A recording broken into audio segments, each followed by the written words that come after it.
ચર્ચામાં ઇન્વેસ્ટ પીએમએસના હર્ષલ દસાની અને બોનાન્ઝા પોર્ટફોલિયોના ધ્રુમિલ વિટલાની આપણી સાથે જોડાઈ ગયા છે.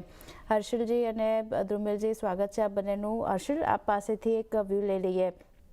કઈ રીતે જોઈ રહ્યા છો ઓવરઓલ માર્કેટના સેટઅપને? કારણ કે જુઓ, ઘણી બધી અનિશ્ચિતતાઓ આપણને ટ્રેડ ડીલ જ્યારે યુએસ સાથેની નહોતી આવી ત્યાર સુધી બનતી દેખાઈ હતી. હવે આ ટ્રેડ ડીલ આપણને એક યુએસ સાથે થતી દેખાઈ રહી છે. એફટીએ આપણે ખાસ કરીને સાઇન કરી દીધા છે, એટલે એક પોઝિટિવ સેટઅપ ત્યાં પણ આપણે જોઈ રહ્યા છે. માર્કેટમાં હવે જે રિકવરી આપણે આવતી દેખાય છે, આઈટી સેક્ટરની તો આપણે ચર્ચા કરીશું કારણ કે ત્યાં એક મોટો ઘટાડો જોઈ રહ્યા છે. તેમ છતાં માર્કેટ પોઝિટિવ આગળ વધતું દેખાઈ રહ્યું છે. હવે ખાસ કરીને ફ્રાઈડે આપણને આરબીઆઈની પોલિસી પણ આવતી જોવા મળશે, એના પર પણ બજારની નજર છે.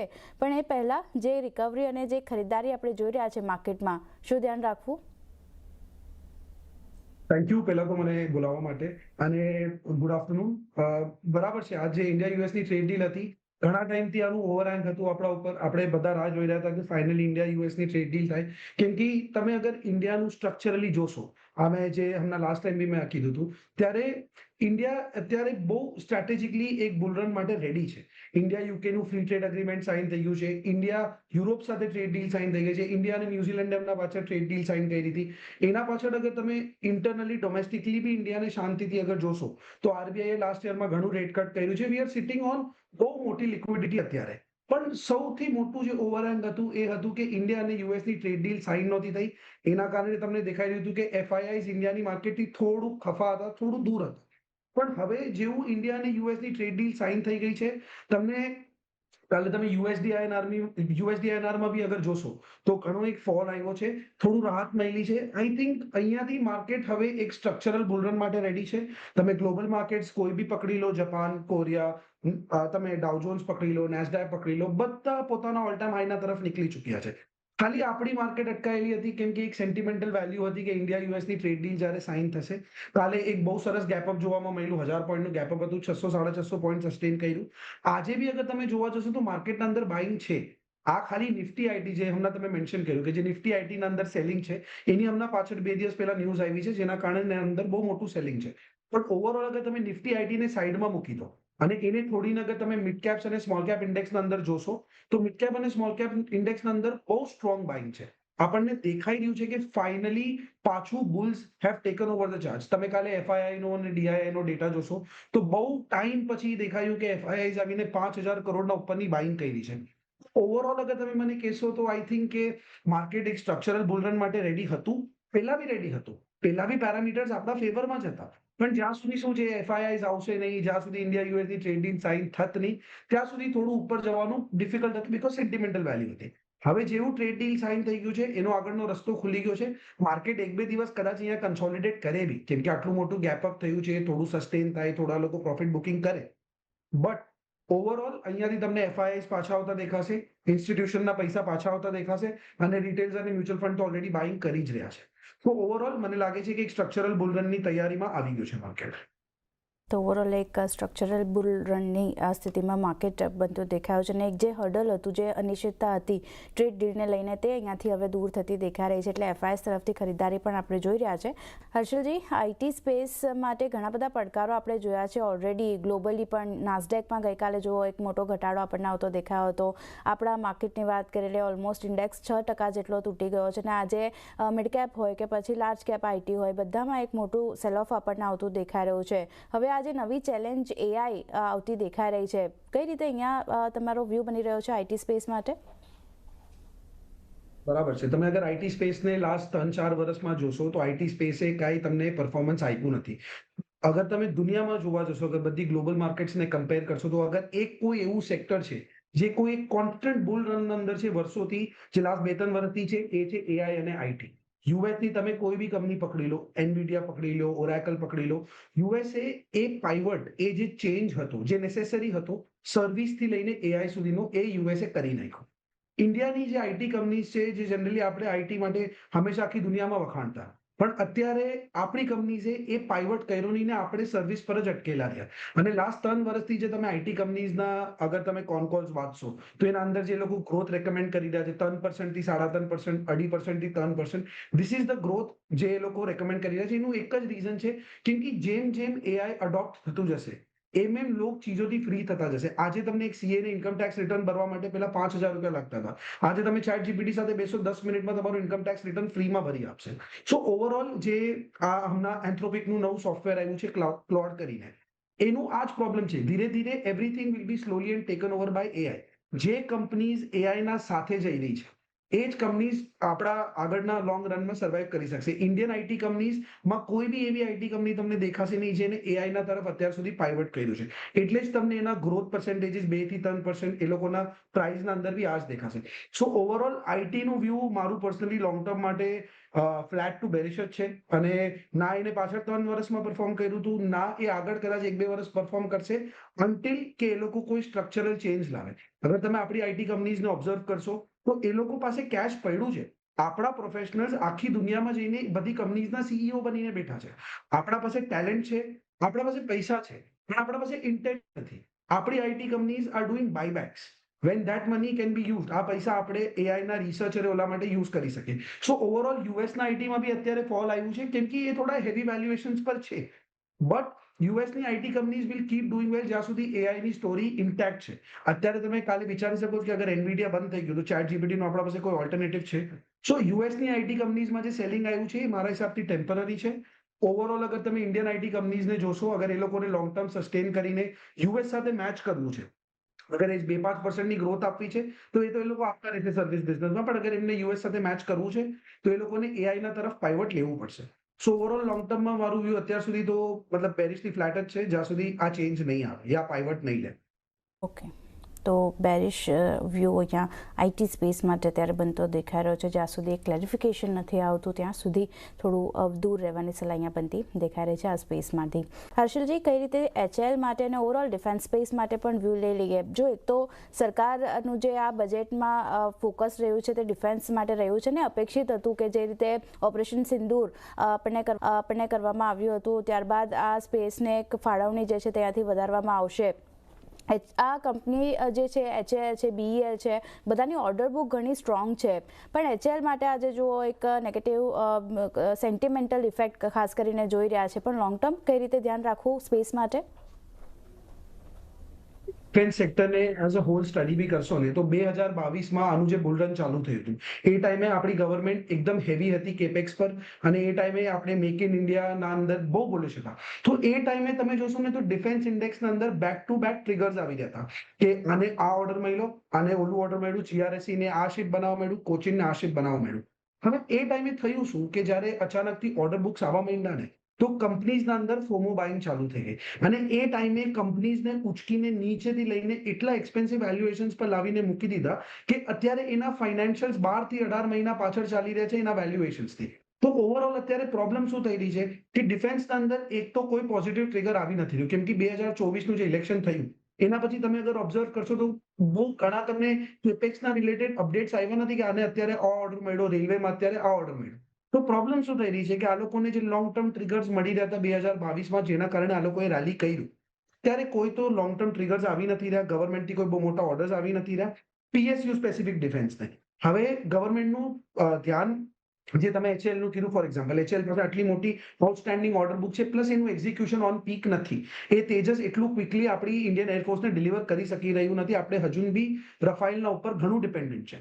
તો હવે ફાઇનલી ગવર્મેન્ટે પીએસયુ થી પોતાનું ધ્યાન શિફ્ટ કરીને પ્રાઇવેટ પ્લેયર્સને ઓપોર્ચ્યુનિટી આપી છે. અને પીએસયુ ડિફેન્સ તમે જે સ્પેસિફિકલી તમારા કોચિન, મસગાંવ, જીઆરએસસી, એચએએલ, ભારત ડાયનેમિક્સ, આ બધા ઘણા એક્સપેન્સિવ વેલ્યુએશન પર બેઠા છે. તો જ્યાં સુધી આ લોકોના રેવન્યુ, આ લોકોનું પ્રોફિટ ગ્રોથ, એ લોકો હજુ સારું કરી રહ્યા છે, એમ નથી કહ્યું કે એમનું રેવન્યુઝ અને પ્રોફિટ આવી નથી રહ્યા, પણ જે એ લોકોનું અત્યારે કરંટ વેલ્યુએશન પર લાવીને એ લોકોને બેસાડ્યા છે, એ લોકોને થોડો ટાઈમ કરેક્શનના થ્રુ જવું પડશે, કેમ કે બહુ મોટી કંપની થઈ ગઈ છે. હવે આ લોકો 5-5 હજાર કરોડના માર્કેટ કેપ પર તો છે નહીં, આ લોકો 1-1 લાખ કરોડના માર્કેટ કેપ પર છે. તો આ લોકોના અંદર તમને બહુ મોટું પ્રાઇસ કરેક્શન આવતું નહીં દેખાય, પણ આ લોકો અત્યારે એક 12 થી 18 મહિનાના ટાઈમ કરેક્શન ફેઝમાં વયા ગયા છે. તો જ્યાં સુધી ગવર્મેન્ટના મોટા ઓર્ડર્સ તમને આવતા દેખાશે નહીં, જ્યાં સુધી આ લોકોનું એક્ઝિક્યુશનલ કેપેસિટી પિકઅપ નહીં કરે, જ્યાં સુધી આ લોકો આ જ ડીલે કરીને ડિફેન્સની ચીજો આપતા રહેશે, ત્યાં સુધી આ પ્રોબ્લેમ તમને દેખાવાનો છે. ડિફેન્સ થોડું ટાઈમ માટે કન્સોલિડેશન ફેઝમાં છે, નાના મોટા ટ્રિગર્સ આવતા રહેશે તો એ નાનું તમને બાઉન્સ દેખાતું રહેશે, પણ ઓવરઓલ જ્યાં સુધી આ લોકોના ફાઇનાન્શિયલ્સ, આ લોકોના વેલ્યુએશન્સને મેચ નહીં કરે, તમને ઘણું ડિફેન્સના અંદર બાઇંગ દેખાશે નહીં. એ વાત બરાબર છે કે ઓપરેશન સિંદૂર પછી આપણા ડિફેન્સ સ્ટોક્સની કેપેબિલિટી પ્રૂવ થઈ ગઈ છે, કેમ કે જે હિસાબથી ચાઇનાના જે ડિફેન્સ ઇક્વિપમેન્ટ હતા પાકિસ્તાન પાસે, એને આપણે જેવી રીતના કાઉન્ટર કરી રહ્યા છે, જે ડિસ્ટ્રક્શન કરીને આપણે આવ્યા છે, એના પછી ગ્લોબલ ડિમાન્ડ છે.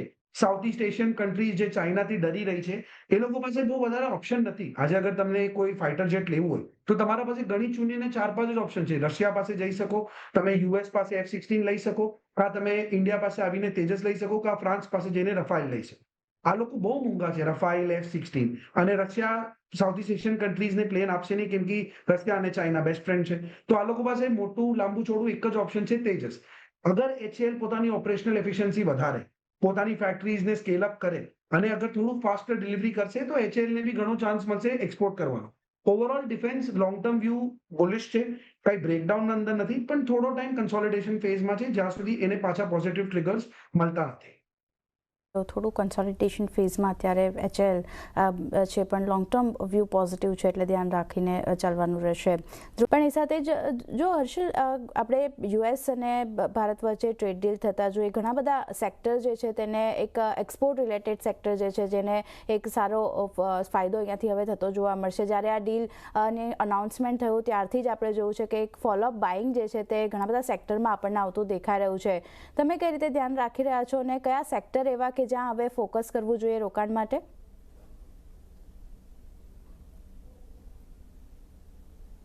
સર, અનમ્યુટ કરવું પડશે. સોરી. હા, જ્યારથી જેવું આ ઇન્ડિયા US ટ્રેડ ડીલ એક તો સાઇન થઈ ગયું, તો એના પછી જે 4-5 બેસિકલી સેક્ટર છે જેનું ઘણું એક્સપોઝર યુએસના તરફ છે, એ લોકોને બહુ ફાયદો થયો. સૌથી પહેલા તો ટેક્સટાઇલ સેક્ટરને ઘણો ફાયદો થયો, કેમ કે અગર તમે અત્યારે જોશો after the trade deal is sign, ત્યારે ટેક્સટાઇલના 3 જ સૌથી મોટા પ્લેયર છે, ચાઇના, ઇન્ડિયા અને બાંગ્લાદેશ. અત્યારે ચાઇનાના સાથે યુએસની ઓલરેડી વોર ચાલુ છે, મતલબ ઇન્ટરનલ ટ્રેડ વોર ચાલુ છે.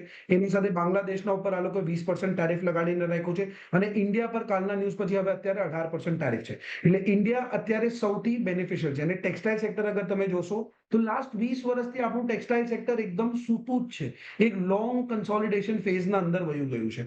અને અત્યારે ફાઇનલી તમે જોશો તો ટેક્સટાઇલ સેક્ટરે પિકઅપ કરવાનું ચાલુ કર્યું છે. એક તો ટેક્સટાઇલ સેક્ટરની કંપનીઝ બહુ નાની છે, એ લોકોના માર્કેટ કેપ્સ બહુ નાના છે, તો તમને બહુ સિલેક્ટિવ રહેવું પડશે. જેવી રીતના પર્લ ગ્લોબલ છે, ગોકુલદાસ એક્સપોર્ટ્સ છે, આ બધી કંપનીઝ, જેનું વેલ્સપન લિવિંગ છે, આ લોકોનું ઘણું એક્સપોઝર છે યુએસના અંદર. અને જે આ બધી કંપનીઝ જે યુએસને એક્સપોર્ટ કરી રહી છે, there is a very high chance કે આપણને હવે ફાઇનલી ચાઇના અને બાંગ્લાદેશને ઓવરઓલ રિપ્લેસ કરવાનો ચાન્સ મળે, અને જે વર્ષોથી આપણું ટેક્સટાઇલ સેક્ટર સૂતું છે એને એક રિવાઇવલનો ચાન્સ મળે. એને છોડીને ફાર્મા સેક્ટરના અંદર બી કાલે ઘણો મોટો ઉછાળ જોવા મળ્યો હતો, કેમ કે યુએસ ફાર્માના ઉપર બહુ ડિપેન્ડન્ટ છે ઇન્ડિયા અને ચાઇના પર. અને જેવું એ ચાઇનાને રિપ્લેસ કરવાની ટ્રાય કરશે, કેમ કે જ્યારથી કોવિડ થયું છે, ડોનાલ્ડ ટ્રમ્પના ટાઈમે જ કોવિડ થયું હતું પાછળ, એના કારણે એમને બહુ પ્રેશર ફેસ કરવું પડ્યું હતું. તો એમને આ મિસ્ટેક પાછી નથી કરવી. એ ચાઇનાના ઉપર, ફાર્માના ઉપર જરા બી ભરોસો નહીં કરે. એમને જોઈએ છે કે આનું મેન્યુફેક્ચરિંગ ક્યાંક શિફ્ટ કરે. હવે યુએસના અંદર તો આનું મેન્યુફેક્ચરિંગ શિફ્ટ થશે નહીં, કેમ કે યુએસના અંદર કોસ્ટ ઓફ મેકિંગ ઇન્ડિયા અને ચાઇના કરતા બહુ હાઈ છે.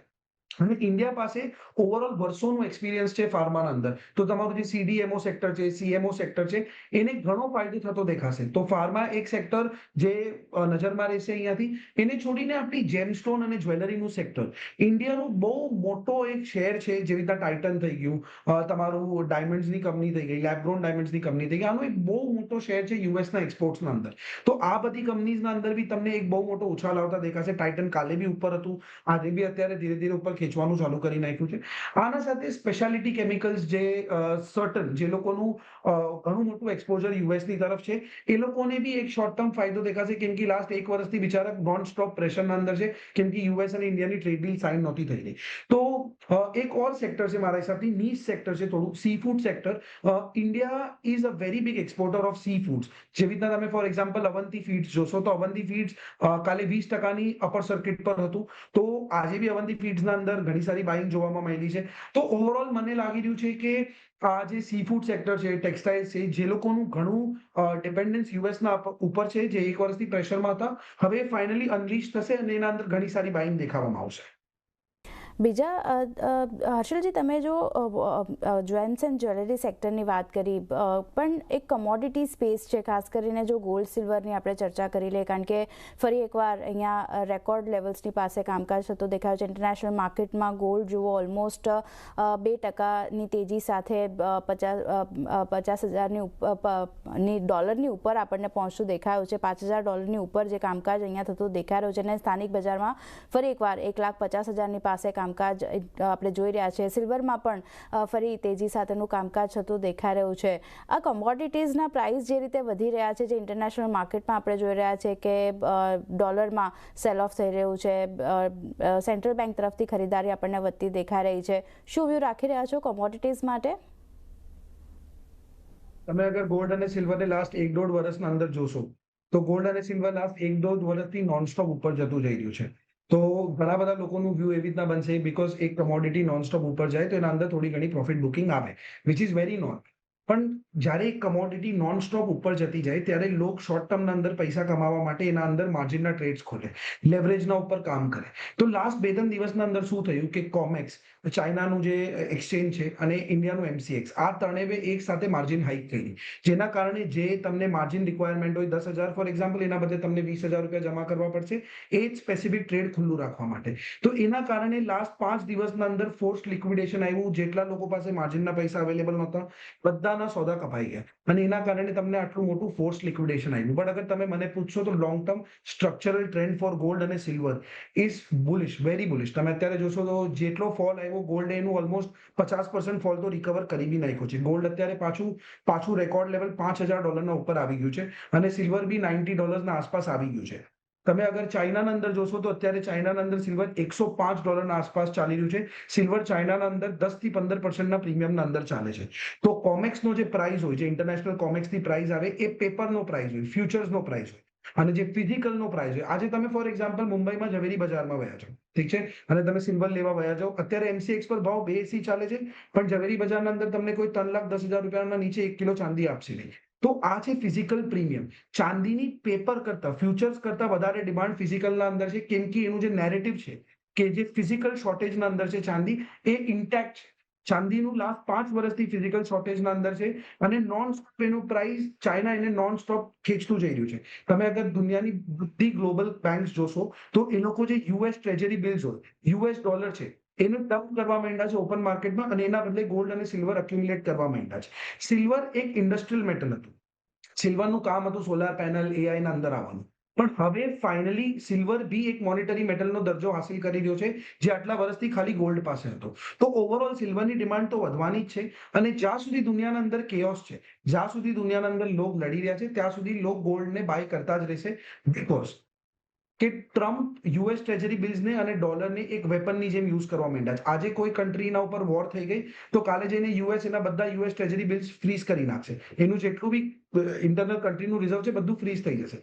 એટલે all the countries are selling the US treasury bills અને ગોલ્ડ અને સિલ્વર એક્યુમ્યુલેટ કરવા માંડ્યા છે. તો આઈ થિંક આ સ્ટ્રક્ચરલ ટ્રેન્ડ નોનસ્ટોપ ઉપર જતું રહેશે જ્યાં સુધી દુનિયાના અંદર કેઓસ થોડું શાંત નહીં થાય. ગોલ્ડ અને સિલ્વર ના અંદર તમને નોનસ્ટોપ બાઇંગ દેખાશે, અને એના સ્ટોક્સમાં બી તમે જોશો તો મેટલ રિલેટેડ જેટલા બી સ્ટોક્સ છે, they are all at record level. Nifty metal અત્યારે એકદમ રેકોર્ડ લેવલ પર ટ્રેડ કરી રહ્યું છે.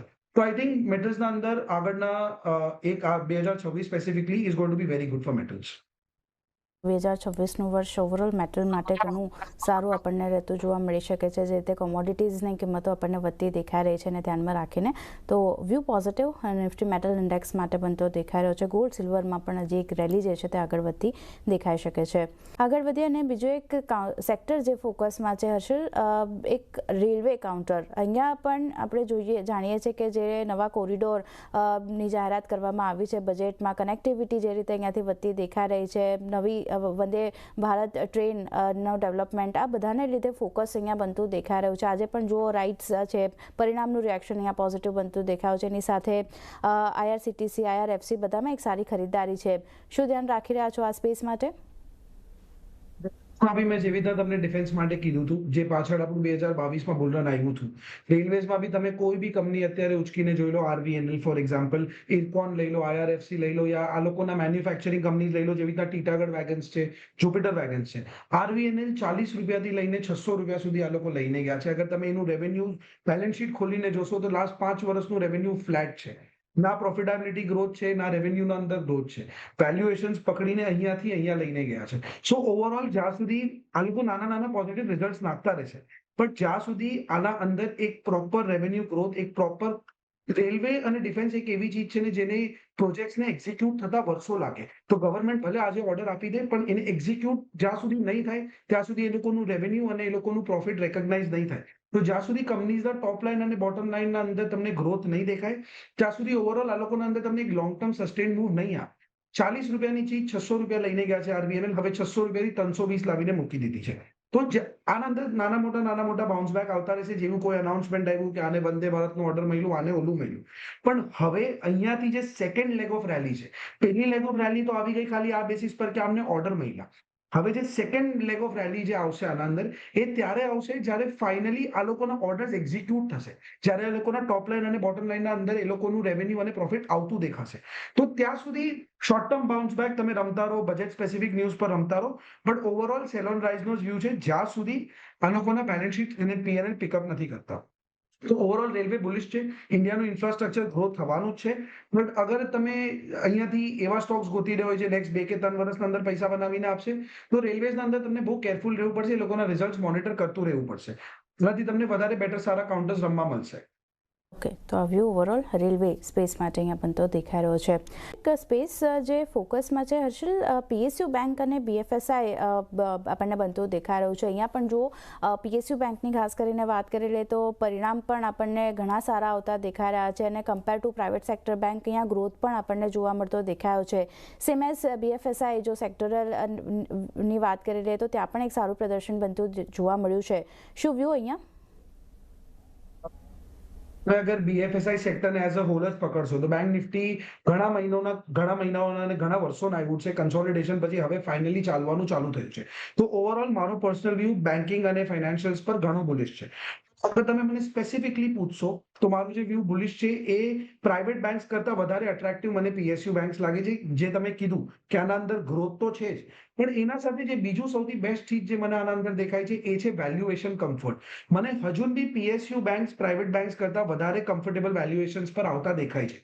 પણ આ હવે 2020નું કે 2022નું બુલરન નથી કે તમે કાંઈ બી લો ને તમને કાંઈ બી રિટર્ન્સ બનાવીને આપશે. પીએસયુ બેંકના અંદર બી તમને ઘણું સિલેક્ટિવ રહેવું પડશે, કેમ કે પીએસયુ બેંકના અંદર અગર તમે લાર્જ કેપ્સ જોશો તો bank of Baroda, Canara bank અને એસબીઆઈ જે 3 સૌથી લાર્જ કેપ્સ છે, એ લોકો બધા એ લોકોના ઓલ ટાઈમ હાઈ પર છે. એના પછી અગર તમે ચેક કરશો યુનિયન બેંક અને બેંક ઓફ મહારાષ્ટ્ર જે ક્વોલિટી ઇન્ડિયન બેંક છે, જેના ક્વોલિટી પીએસયુ બેંક છે, એ લોકો પોતાના ઓલ ટાઈમ હાઈના તરફ આવી રહ્યા છે. અને એના પછી તમે આ પકડી લો તમારા આઈઓબી, સેન્ટ્રલ બેંક, યુકો બેંક, જે ઓકે પીએસયુ બેંક છે જેના અંદર હજુ બી અસેટ ક્વોલિટીમાં પ્રોબ્લેમ છે, એ લોકો આ રનમાં પરફોર્મ નથી કરી રહ્યા. તો આ વખતે તમને બહુ સિલેક્ટિવ રહેવું પડશે પીએસયુ બેંક્સના અંદર બી તમે શું લઈ રહ્યા છો.